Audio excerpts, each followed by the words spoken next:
નમસ્તે મિત્રો, સ્વાગત છે તમારું મારા આજના નવા વિડીયોમાં. મિત્રો, શિયાળામાં ચાની સાથે ખાઈ શકાય એવો આપણે ઝટપટ તૈયાર થતો નાસ્તો બનાવીશું. તો પૌવા અને વટાણાનો ચૂરો બનાવીશું. તો આપણે વટાણાને બોઇલ કરીને લીધા છે. પૌવા આપણે સાફ કરીને લઈશું. આદુ અને મરચાં લીધા છે. એક આપણે ડુંગળી લીધી છે અને વઘાર માટે જીરું, આખું મરચું અને સિંગ લઈશું આપણે. તો મિત્રો, શરૂઆત કરીશું. આપણે એક વાસણમાં થોડું સરસિયાનું તેલ એડ કરી દઈશું. તેલ આપણું થોડું થાય એટલે આપણે પૌવાને એની અંદર શેકી લઈશું.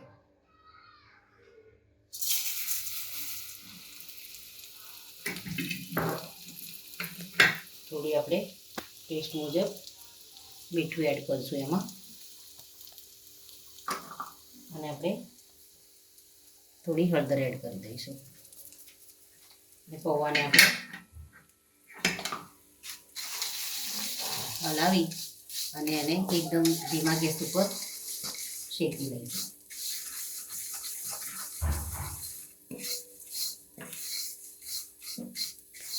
ગેસને તમે ફૂલ રાખો તો પણ વાંધો નહીં, તમારે કન્ટિન્યુ આ રીતે એને ચલાવતા રહેવું પડે, નહીં તો પૌવા છે એ નીચે ચોંટી જાય અને એકદમ પ્રોપર સરખા શેકાય નહીં.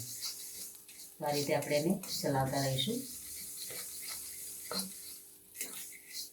પ્રોપર શેકાઈ જાય એટલે આપણે એને એક અલગ વાસણમાં કાઢી લઈશું.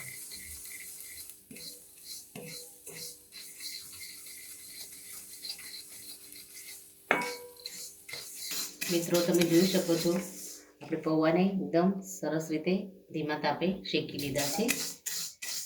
હવે આપણે આ પૌવાને એક અલગ વાસણમાં કાઢી લઈશું અને આમાં વટાણા અને ડુંગળીનો વઘાર કરીશું.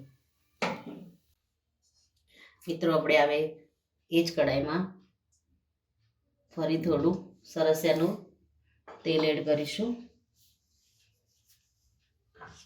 એમાં આપણે એક મીડિયમ સાઈઝનો ટુકડો મરચું એડ કરીશું, સૂકું.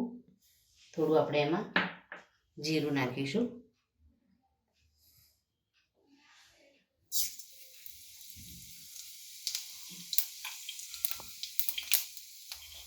આપણું જીરું થોડું તતડે એટલે એમાં 3 થી 4 આપણે સિંગના દાણા એડ કરી દઈશું. ત્યારબાદ આદુ અને મરચાં એડ કરી દઈશું.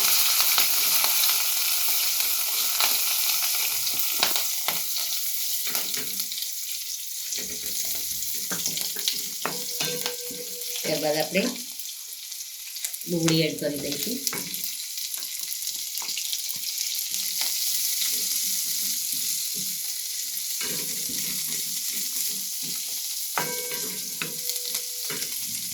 ત્યારબાદ વટાણાને આપણે મીઠું નાખીને જ બોઇલ કર્યા છે એને એડ કરી દઈશું.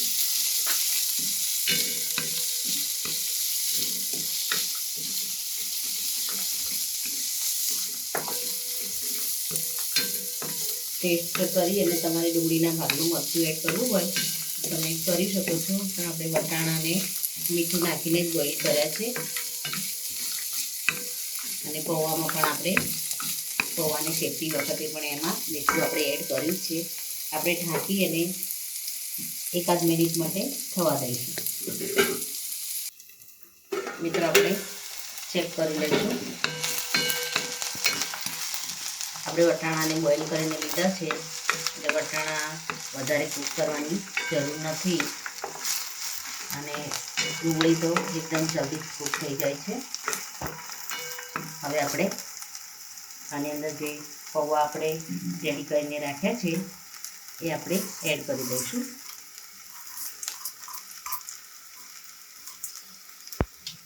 થોડું આપણે હલાવી લઈશું.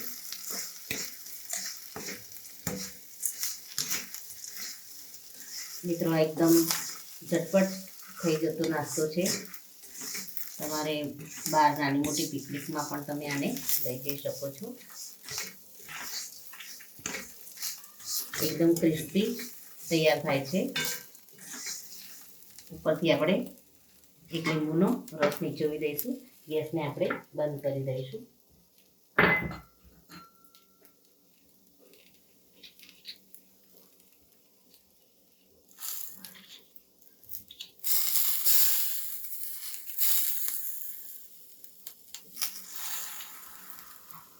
હવે આને આપણે ચલાવી લઈશું.